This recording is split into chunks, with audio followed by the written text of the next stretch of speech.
Hi, this is Gail. Welcome to Overcoming the Obstacles. This is a channel where we talk about real problems that have been faced by real people and how we've overcome them. Today we're going to be talking about limited mobility issues due to foot drop. And before we go any farther, I want to ask you to subscribe to the channel if you've not done so already, and make sure you click like. Don't forget, to really help this channel grow, share it with your friends. Tell other people about overcoming the obstacles. We air at noon on Wednesdays. We just want to share the support and share the healing. Okay, now going on to foot drop. I've talked about this some on my other channel, but I want to cover it here because it's important for people to know about foot drop, and it's important for people to understand how it can happen. So first, some background on what happened to me. It was Christmas season. I'd had some problems with a herniated disc. In fact, the doctors already had me scheduled for surgery on that. It was going to be late in January. I wanted to get beyond the Christmas season because, things are so busy during that time of year. What happened was I had been moving some furniture around, setting up the Christmas tree, taking it down, everything like that. My back started hurting. So I called the doctor's office and they phoned in a steroid dose pack, which worked magnificently for taking care of the pain. Now, when I say hurting, let me put this in context. Okay. I've had appendicitis, kidney stones. I've birthed two kids. I get pain, all right? This was way over the top, way beyond anything that I'd ever experienced before. That probably should have clued me in to go ahead and go to the emergency room. But although my mom called me several things growing up, smart was not one of them. So I've lived with it. The doctors phoned in the steroid dose pack on Friday. I took it, started helping just almost immediately. However, the next day I tripped over my foot, and I really didn't think too much about it except that I was being clumsy from being tired. Later that afternoon, later that evening, things got progressively worse. By the time Sunday night rolled around, my foot was just hanging there, and I couldn't get it to do anything. Called the doctor's office the next day and worked my way up the food chain, starting with the receptionist. I wound up having emergency surgery. This is New Year's Eve. I just eaten lunch, so we had to wait for my stomach to clear and meds and all this normal stuff with surgery. So when I got to the emergency room and we started talking about surgery, we stopped talking in terms of regaining all of my function and being normal again. And we talked about how much could I gain. The hope, of course, was that I would regain all of my functioning. That was not the case. The doctors got in there and the damage was a little bit more pronounced than what we had thought, or what they had thought.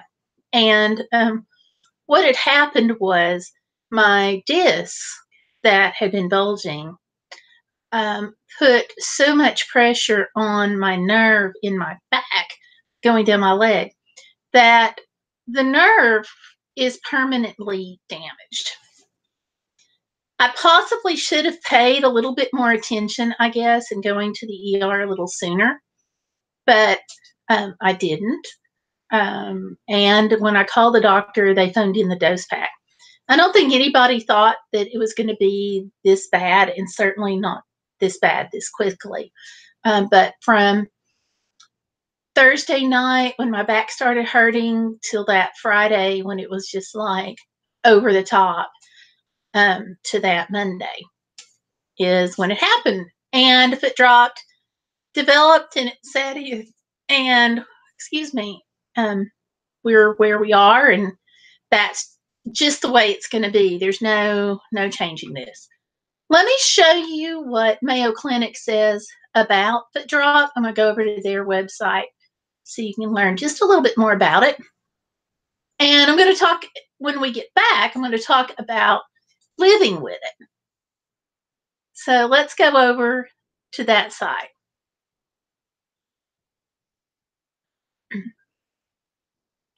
Here you go. So you can see that foot drop is also called drop foot. That's just a general term. And it means that you have problems lifting the very front of your foot. So instead of making the normal step like most people do, the front of the foot, the very tip, drags the ground. So, like from your toes forward. It's not a disease, it's because of neurological or a muscular problem, or this says an anatomical problem. Often it's temporary. I just hit the unlucky jackpot and it's permanent. So symptoms are it's difficult to lift the front part of the foot and it drags. This says it can cause you to raise your thigh when you walk, which is true.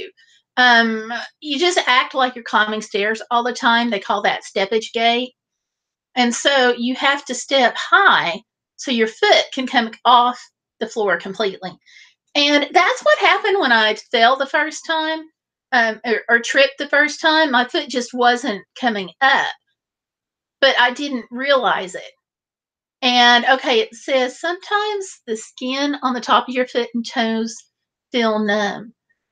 Mine not just felt numb, but it literally felt like I had a dead spot on my foot. You know how it feels when you have something on your foot, like maybe a piece of tape or something? That's kind of how it felt. There was just no feeling. It was beyond numb. And I will have to say it was the strangest feeling I've ever had in my life. And there's some of the risk factors and some more about the muscle disorders and the risk factors there. I'm not known to cross my leg or kneel or the cast, certainly didn't have a cast or anything like that. Um, my thing was, I just already had this disc problem going on and it manifested itself. So, a little bit of permanent loss of function there. Hi, Tanya, and welcome to Overcoming the Obstacles. This is going to be a little bit shorter segment today than usual because of my friend that passed away. And I'll get to that in a minute. Because of foot drop, I now wear the Ottobock walk-on. Oh, thanks, Tanya. Thank you. I really appreciate that. I now wear the Ottobock walk-on leg brace.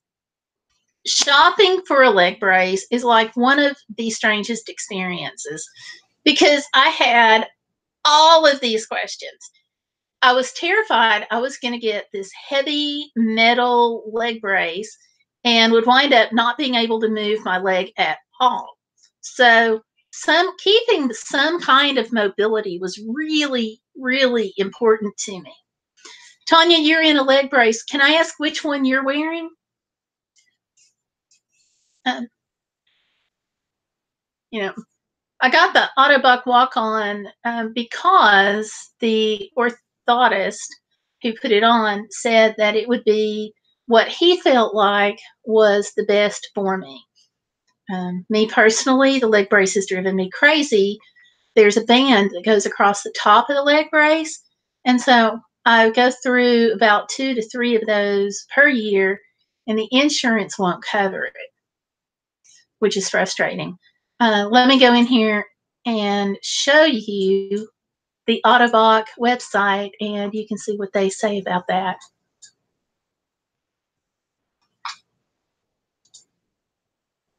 The thing is, it can happen to anybody, and it can happen suddenly. And that was something that's been really difficult for me because you think of things like this as either being related to an accident or coming up over the long term. Now, this gentleman right here, you can see this is the band that I was talking about, if it's right there.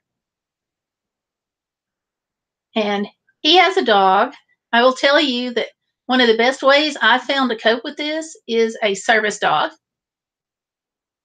And this is what the leg brace looks like. This part goes underneath your foot. Mine is actually reverse of this because this is for the right foot. What they're showing here is actually the left foot. But you can see it goes underneath the foot right here. And then this goes up your side, and then this just fastens at the top. And it has this Velcro thing that folds over it to help keep it in place. Let me see if I can do the 360 here. There we go. Okay. So that's what it looks like. It's a little um, intimidating at first. And I will say that right at first, when I left the hospital, I left on a walker, which was a humbling experience, shall we say. And then I was able to progress in a few months from the walker to the cane and walk upright, um, pretty much with the cane. So, um, special made orthopedic brace, good for you. Going back to Tanya, who's in the chat, she's sharing that she also has foot drop. Okay, she says hers is more like the old leg braces they used to call leg irons, like you see in Forrest Gump. Those are the ones I was afraid I was going to have. My dad had polio, so those are the leg braces that I was familiar with. Okay. Fragile skin is something to think about, to talk to the orthopedist about when he goes to fit the leg brace. We didn't have too much problems with that. Mostly what we talked about was the challenge from then on. I was going to need an extra wide shoe to help accommodate that. So I wind up, I've got the extra wide shoe, but of course you don't buy shoes individually, you buy them in pairs. So I got some super, super thick socks that I wear on my left foot. But it's one of those things, the leg brace, you can either look at these things as something that's really bad because nobody wants to be in a leg brace. Everybody wants to be able to run, play, jump, go up and down steps. But unfortunately, you can't always do that. So you have to learn to adjust. I don't do stairs anymore. I can't feel them on my foot. Now, that's partially because of the leg brace. It's also partially because of some residual numbness that's in my foot. But the thing is about having the leg braces, it doesn't have to stop you from living. And I think that's very important to remember. Because you go in this leg brace originally and you think, oh my gosh. And as Tanya was saying, she has the braces that they used to call leg irons. That's what I was familiar with. And so mine's not like that, but they have some that are. But the main thing to remember is your life's not over at that point. This is a tool. And this tool of your leg brace helps you live life. So you can either be mad as heck and depressed because you have to have a leg brace, or, and I think here's the thing to go from just barely coping to actually kind of thriving, is you have to remember this is a tool. And this tool exists for a reason. The reason the tool exists is to help you go forward with your life. So you can move from being upset to being glad that this tool exists and glad that you have it. I know it's frustrating and I get that. But the thing is, without the tool, where would you be? So you can continue to do things, find out what you can do. Now, with me, I have found out that the more I try to do, the more I can do. I spent 5 months not being able to walk. I went from January, I'm sorry, not being able to drive. I went from January to literally the end of May, 1st of June, before I was freed up to drive. It was really frustrating. But I have a great husband and I have great kids. My oldest daughter has been on the show with me. You've all seen her. Um, my younger daughter, I went to see her. Let me pull this video up. I went to see her in White Sands or in New Mexico, and we went to White Sands. We weren't sure how I was going to do this, but I was actually able, with their help, to get up onto this enormous sand dune. Let me pull this up. Probably 40 feet high. And I was able, with their help, to get up there and slide down. It was terribly fun. But again, I don't think I would have been able to do this without the leg brace and without help. But here's the thing. I was in the leg brace, but a lot of people were having help that day. We saw there was one couple, and they were so cute. And the guy climbed up. He apparently was used to climbing. He's like hyper fit. And he climbed up, tossed the rope back down so his girlfriend could hold on to the rope and go up the sand dune. But the thing is, there wasn't anything wrong with the girlfriend. She was just having problems with the sand. So I was too, but it was kind of normal in that spot. So I'm going to pull this up for a second so you guys can see just a little bit. And the video's on the other channel, so feel free to go and watch that. I'll link that down below. So let me grab this video. Hang on just a second. Whoops, wrong one. Here we go. This is my younger daughter, and she is helping me up. And of course, her husband, being the wonderful guy that he is, he also helps me up. And then we went back later, and Tomlin, my service dog, helped me later on. But here we go. I'm just going to fast forward so I don't totally bore you. But whoops, it looks like I went too far. But they have these little toboggans there that you can get at the park. And so then it was just a matter of scooting down. I was like, oh my gosh, can I do this? And then there I am. And I am squealing my lungs out, just saying. And these folks over here, they were clapping, and it was cool. Everybody was really nice.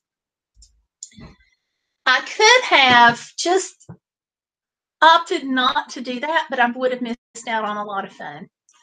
So the big takeaway on this segment is that I want you to know there are things that you can do. Don't listen to anybody that tells you what you can't do. Get that out of your mind. Just don't go there. Figure out what you can do and do it. Now, Tanya's saying what she hates is in a small town, people see your braces and they react negatively. And that is true. You know, I went back to college and I've had some strange looks going back to college, just saying. One person, of course, the climate on campuses is kind of weird right now. One person saw it underneath my legs a little bit, and she came to me and asked if I was wearing a gun holster. And I'm like, no, what you're seeing is just my leg brace. And she was like, oh, okay. But, you know, weird stuff. But the thing is, I think people are going to find something, you know, to pick on these days. And it doesn't take much. So, yeah. But it's really, the big thing for me is find what you can do. Go to physical therapy if they send you to physical therapy, which they probably will, you know. Um, do that. Talk to people. Watch videos and connect. If you everybody that you talk with, we all have mobility issues that are different. But if you talk to somebody who's got a mobility issue, like let's say at church or a friend, even if they don't have a problem because of foot drop, their mobility issue may be related to something else entirely. It could be diabetes, a nerve issue caused from another reason, a neuromuscular issue. But there's something that you can learn from that person.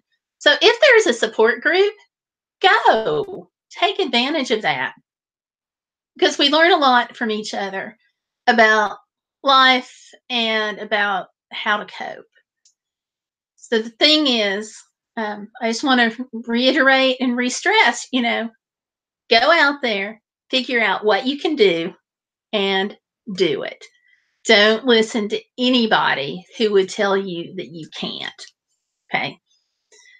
One of the things I say about this show is we turn the no, you can't into yes, I can. So that's what we're about here on Overcoming the Obstacles. What obstacles do you want to hear more about? I want your comments. I need your comments. Leave them down below. And we're going to have some great guests coming up that I think you guys are going to love. We're going to be posting the list for November on the blog very, very soon. I am cutting today short. A friend of mine has passed away. The service is tonight, and I've got several things to do. So bear with me on this. But I want to thank you all for your support.